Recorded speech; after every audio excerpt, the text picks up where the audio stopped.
Assalomu alaykum qadrdonlar. Efirda Begum Rashidon. Bugun mana bitta xonadonni tugatdik. Ikkinchi xonadonni endi tortamiz. Mana bitta padachasi turibdi. Bitta padachasi, bitta abratkasi. Mana hozirgi 6 ta radiatorimizni sistemasini bo'lib, mana yana tepli poli ham bor ekan bitta. Tepli pol oshxona maniki, hammom. Buni ham ulab qo'ydik. Osh 18 o 18 da yoqishni boshladik. Osh mana bir 10 minut bo'ldi. 50 ga chiqdi. 50 dan o'tib o'chdi. Aylanyapti hali ham. Ikkinchi skorga qo'yib qo'ydik. Nimaki topli pol qo'shganmiz, keyin birga qo'yib qo'yamiz. Mana habratkada yaqin 50 kelyapti.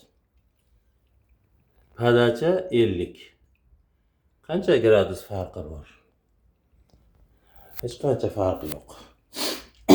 Katyol dam olyapti hozir. Endi qarab turibman. Mana uni 45 ga qo'yganman. Mana Sardorbek chizib ketgan ekan.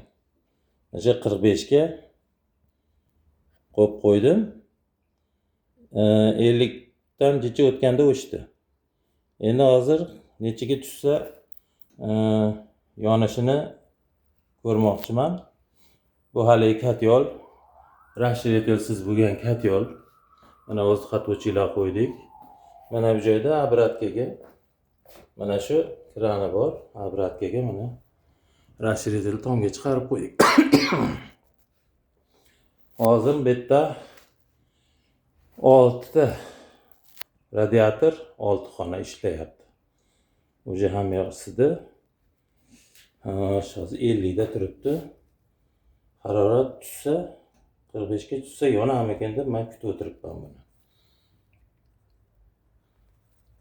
Mana shunaqa gaplar og'aynilar. Endi ertaga xudo xolasa ikkinchi nasosni maytga qo'yamiz.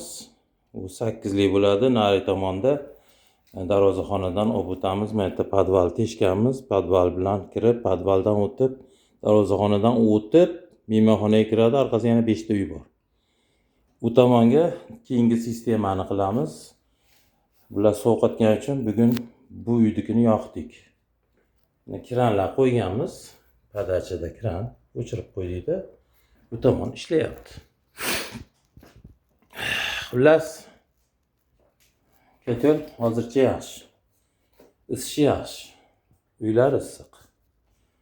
Sog' bo'linglar. Qolgan videoni ertaga yana ko'rsataman. Like bosinglar, like.